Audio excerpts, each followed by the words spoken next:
Kota Kaliwungu, tepatnya di wilayah Kecamatan Kaliwungu, Kendala, Jawa Tengah, tampak sangat anggun bila dilihat dari bukit yang terletak di Desa Protomulyo, sebelah timur Kampung Gadukan, Kutoarjo, Kaliwungu.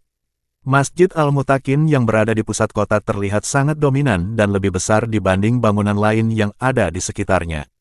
Menara dan kubah masjid tampak sangat kukuh, seperti menegaskan betapa Allah Maha Besar.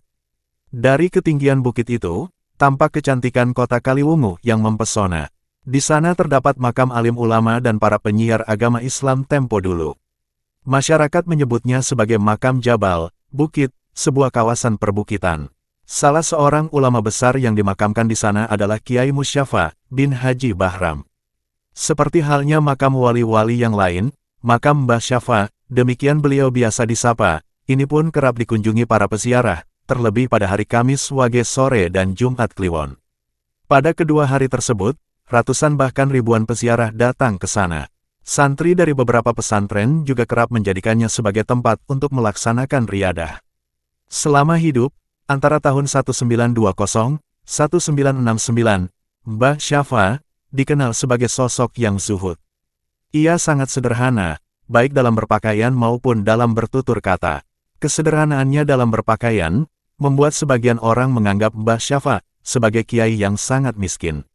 Tidak jarang orang juga mengatakan bahwa Mbah Syafa adalah orang gila, karena ia memang kerap berperilaku hawarikul ada, yaitu berperilaku di luar kebiasaan manusia pada umumnya. Sangkaan orang bahwa Mbah Syafa adalah orang gila sudah terdengar sebelum masyarakat mengetahui karomah dan kewaliannya. Pada suatu hari tetangga di sekitar rumah Mbah Syafa dibikin geger. Pasalnya setelah musim haji, ada seorang haji yang datang ke sana. Ia mengaku dititipi anggur oleh seseorang di Mekah untuk diserahkan kepada Mbah Syafa yang baru saja menunaikan ibadah haji di Mekah. Padahal tetangga Mbah Syafa menyaksikan sendiri, selama musim haji itu Mbah Syafa berada di rumahnya. Sejak itu pandangan orang pada dirinya berubah, apalagi setelah karomah-karomahnya disaksikan orang-orang di sekitarnya. Suatu saat Mbah Syafa menjamu tamu yang datang. Masing-masing tamu menuang sendiri air minum dari ceret yang sudah disediakan. Anehnya air minum yang berasal dari satu ceret itu dirasakan berbeda-beda oleh tamu yang minum. Dalam kisah yang lain, sekitar tahun 1960-an, Mbah Syafa kedatangan seorang tentara.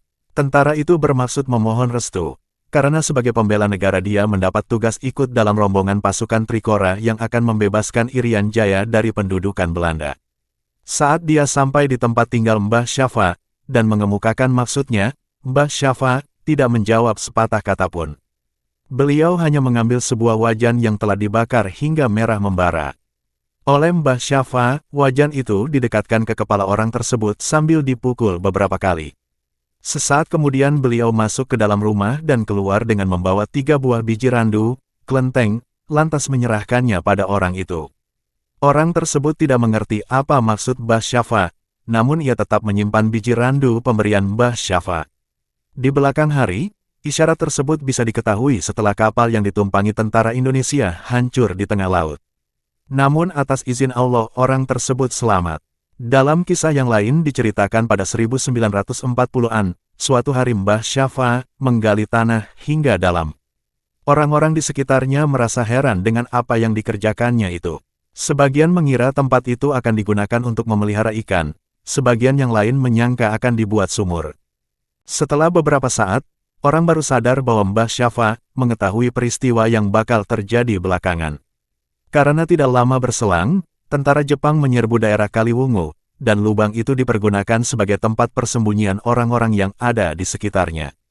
Berbagai peristiwa aneh terjadi termasuk setelah ia meninggal dunia pada tanggal 13 Maret tahun 1969, seperti yang tertulis pada nisannya.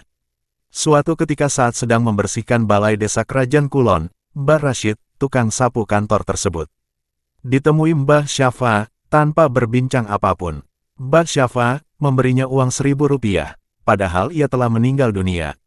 Anehnya, ketika sudah dibelanjakan, uang itu tetap utuh dan tetap ada di saku Mbah Rashid begitu ia sampai di rumah. Hal itu berulang hingga 3 kali, membuat gundah Mbah Rashid. Hatinya baru tenang setelah uang itu ia kembalikan ke kuburan Mbah Syafa.